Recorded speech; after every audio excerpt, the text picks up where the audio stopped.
Good morning, welcome to all. आज की class में आप सबका स्वागत है। हमारी आज की कहानी है परीक्षा। परीक्षा मुंशी प्रेमचंद द्वारा लिखित है। हिंदी साहित्य में मुंशी प्रेमचंद का स्थान कथा सम्राट और उपन्यास सम्राट के रूप में माना जाता है। इनकी कहानियां और इनके उपन्यास आदर्शवादी उपन्यास या आदर्शवादी कहानियां होते थे। इसका कारण है कि इनकी कहानी के माध्यम से मनुष्यों के आदर्श चरित्र पर बल दिया जाता है। आदर्श चरित्र यानी मनुष्यों के चरित्र में मानवीयता का गुण सर्वप्रथम होना चाहिए। इसके साथ ही साथ एक मानव को सहनशील, साहसी और आत्मबल से भरा होना चाहिए। यदि मनुष्य सबके लिए उदार भाव नहीं रखता तब उसे एक अच्छा मनुष्य मानना प्रेमचंद की दृष्टि में मुश्किल है। प्रेमचंद की आदर्शवादी कहानियों में परीक्षा एक महत्वपूर्ण कहानी है, जिसमें एक नैतिक परीक्षा के द्वारा परीक्षार्थियों के साहस, उनकी योग्यता और उनके आत्मबल की परीक्षा दी जाती है। इसी कारण इस कहानी का नाम परीक्षा संभवतः रखा गया है। और उस परीक्षा में कैसे कैसे व्यक्ति सम्मिलित होते हैं, कौन उत्तीर्ण होता है, कौन अनुत्तीर्ण होता है, यह उस परीक्षा के विषय में पढ़कर ही जाना जा सकता है। तो हमारी आज की कहानी है परीक्षा। परीक्षा के माध्यम से मुंशी प्रेमचंद ने विद्यार्थियों के लिए या यूं कहिए कि कंपटीशन देने वाले सभी परीक्षार्थियों के लिए एक उच्च चरित्र को आवश्यक मानते हुए इस कहानी को विषय वस्तु बनाया है। और इस कहानी की विषय वस्तु मुख्य रूप से मनुष्य का शील और उसका चरित्र ही है, जिसके द्वारा उसे आदर्श व्यक्तित्व के निर्माण का अवसर प्राप्त होता है। एक आदर्श व्यक्तित्व के निर्माण में इस कहानी से मिला हुआ संदेश बहुत महत्वपूर्ण है और उसे प्राप्त करने के लिए कहानी को समझना पहले आवश्यक है।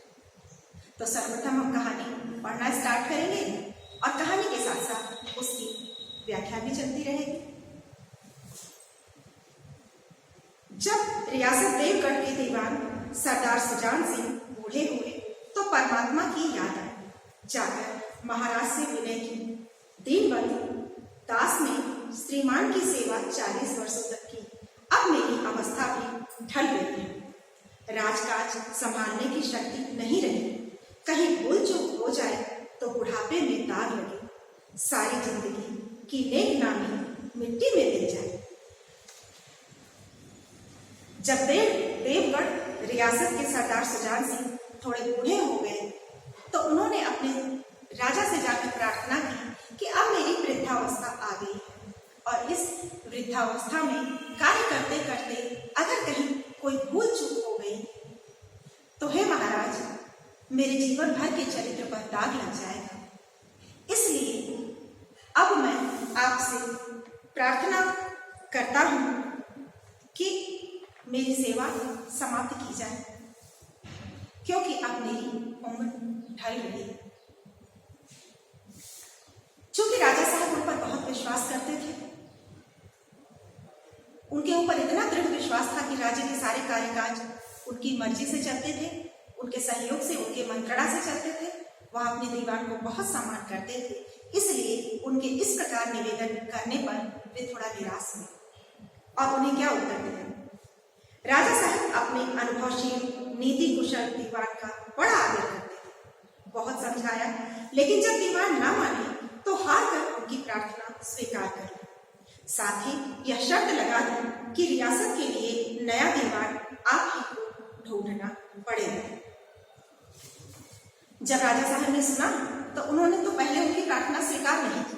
उन्हें बहुत समझाया, मनाया कि किसी तरह वो मान जाए, क्योंकि वे बड़े अनुभवी थे और बड़े आदर्श चरित्र के मालिक थे। उनके ऊपर राजा साहब बहुत विश्वास करते थे। पर फिर भी जब वो नहीं माने और बार बार विनती करते रहे कि मेरी सेवा समाप्त की जाए, तो इस प्रकार उनकी विनती को सुनते हुए राजा ने दीवान सुजान सिंह से कहा कि मैं इसी शर्त पर आपको सेवा से मुक्ति दे सकता हूँ, जब नए दीवान के चुनने का कार्यभार आप संभालें। अर्थात नया दीवान आपको अपनी ही तरह एक श्रेष्ठ व्यक्तित्व का दीवान चुनकर मुझे देना होगा, तभी मैं आपको इस दीवान पद से मुक्त करूंगा। इस प्रकार की बात उन्होंने अपने दीवान सुजान सिंह से कही। दूसरे दिन देश के प्रसिद्ध समाचार पत्रों में यह विज्ञापन निकाला गया कि देवगढ़ के लिए एक सुयोग्य दीवान की जरूरत है। जो सज्जन अपने को इस पद के योग्य समझे वे वर्तमान दीवान सरदार सुजान सिंह की सेवा में उपस्थित हों। यह जरूरी नहीं कि वे ग्रेजुएट हों, मगर हृष्ट पुष्ट होना आवश्यक है। 1 महीने तक उम्मीदवारों के रहन सहन आचार विचार की देखभाल की जाएगी। विद्या का कम परंतु कर्तव्य का अधिक विचार किया जाएगा। जो महाशय इस परीक्षा में खरे उतरेंगे वे इस उच्च पद पर सुशोभित होंगे। अब जो दीवान बनने की अहर्ता रखी गई वह इस प्रकार रखी गई कि व्यक्ति भले ही ग्रेजुएट ना लेकिन अच्छे चरित्र का मालिक होना चाहिए। दीवान सुजान सिंह की तरफ से अखबारों में यह विज्ञापन निकाला गया कि जो भी व्यक्ति अपने आप को दीवान पद के योग्य समझे, जो शिक्षित हो, भले ही ग्रेजुएट ना हो लेकिन शिक्षित हो और हृष्ट पुष्ट हो, यानी कि शारीरिक क्षमता से भी वह सही हो, क्योंकि राज्य की सेवा करनी है और हर क्षण सजग होकर करना है, इसलिए व्यक्ति का स्वस्थ रहना आवश्यक है। तो जो शारीरिक स्वस्थता है, शारीरिक स्वास्थ्य का विशेष ध्यान रखा जाएगा। इस प्रकार का उन्होंने विचार अपने विज्ञापन में ही व्यक्त किया और साथ ही यह भी कि व्यक्ति भले ही ग्रेजुएट ना हो चलेगा लेकिन हृष्ट पुष्ट होना चाहिए और उनके 1 महीने के रहन सहन का पूरा ध्यान रखा जाएगा और इस प्रकार उनके रहन सहन का ध्यान रखते हुए उनके कर्तव्य पर विचार किया जाएगा कि कौन सा व्यक्ति अपने कर्तव्य निर्वहन में कितना कुशल है। जो व्यक्ति जितना कुशल होगा उसको ही पद मिलेगा, अर्थात जो व्यक्ति अपने कर्तव्य पालन में दृढ़ होगा उसी को दीवान पद के लिए चुना जाएगा। और इसके लिए किसी एक दिन या एक परीक्षा का समय नहीं नियत किया गया, बल्कि दीवान ने ये कहा कि 1 महीने तक सबको रखा जाएगा और इस दौरान सबकी आचरण का मूल्यांकन किया जाएगा कि कौन किस योग्य है और इस मूल्यांकन में कर्तव्य निर्वहन का विशेष रूप से ध्यान दिया जाएगा कि कौन कितना कर्तव्यनिष्ठ है। इस प्रकार का विज्ञापन पढ़ने के बाद क्या होता है, इस विज्ञापन ने सारे मुल्क में हलचल मचा दी। ऐसा ऊंचा पद और किसी प्रकार की कैद नहीं, केवल नसीब का खेल है। सैकड़ों आदमी अपना अपना भाग्य परखने के लिए चल पड़े। देवगढ़ में नए नए और रंग बिरंगे मनुष्य दिखाई देने लगे। प्रत्येक रेलगाड़ी से उम्मीदवारों का एक रेला सा उतरता। कोई पंजाब से चला आता था, कोई चेन्नई से, कोई नए फैशन का प्रेमी, कोई पुरानी सादगी पर मिटा हुआ। पंडितों और मौलवियों को भी अपने अपने भाग्य की परीक्षा करने का अवसर मिला। रंगीन चोगे और नाना प्रकार के अंग रखे और कांटो देवगढ़ में अपना सच धज दिखाने लगे, लेकिन सबसे विशेष संख्या ग्रेजुएटों की थी। अब विज्ञापन निकला तो सबके अंदर ये आशा जगी कि भला इतना बड़ा पद पाने की होड़ है तो हम क्यों पीछे रहे। इस प्रकार लगभग सभी वर्गों से लोग आने शुरू हो गए परीक्षा देने के लिए। दीवान पद की परीक्षा थी तो सबके मन में बड़ी आशा भी थी कि हम भी क्यों ना ट्राई करें, हम भी क्यों ना कोशिश करें। और इस प्रकार कोशिश करने वालों में हर तरीके के लोग आए। पंडित आए, मौलवी आए, विद्वान आए, तरह तरह के लोग आए जिन्हें लगा कि मैं इस पद के योग्य हूँ, वे सभी आए। अब देवगढ़ रियासत के स्टेशन पर लोगों का रेला सा लगा रहता था, अर्थात हुजूम का हुजूम, दल का दल आ रहा था अपना भाग्य परखने के लिए। और इनमें सबसे अधिक संख्या ग्रेजुएटों की थी, यानी कि शिक्षित ग्रेजुएट जो थे उनकी संख्या सर्वाधिक थी। इसके बावजूद तरह तरह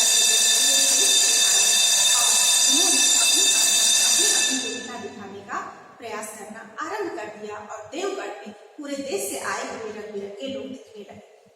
कोई चोंगे पहने हुए मौलवी, कोई साधु संत, कोई पंडित, कोई पंजाब से तो कोई चेन्नई से, और इस प्रकार हर जगह से हर तरह के नागरिक वहां दीवान पद की परीक्षा देने के लिए आए। सरदार सुजान सिंह ने इन महानुभावों के आदर सत्कार का बड़ा अच्छा प्रबंध कर दिया था।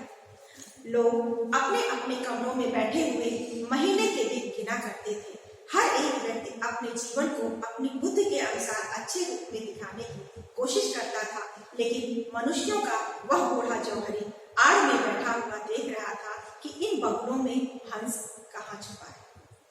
अब चूंकि सभी को पता था कि कर्तव्य पर विचार किया जाएगा और आचरण की देखभाल की जाएगी, यानी आचरण को परखा जाएगा, तो सभी व्यक्ति जो परीक्षा देने के लिए आए थे वह अपनी अपनी बुद्धि के अनुसार पूरा प्रयास कर रहे थे कि हम इस प्रकार की जीवन शैली जिए कि जो हमारे परीक्षक हैं, हमारी परीक्षा लेने वाले हैं, वे हमारे व्यक्तित्व से सिर्फ प्रभावित ही ना हो, हमारे व्यक्तित्व से प्रभावित होकर, हमारे आचरण से प्रभावित होकर के हमें दीवान बनते। और इस प्रकार अपने अपनी बुद्धि के अनुसार सभी अपनी योग्यता के अनुसार अपने अच्छे जीवन शैली को दिखाने का प्रयास कर रहे थे।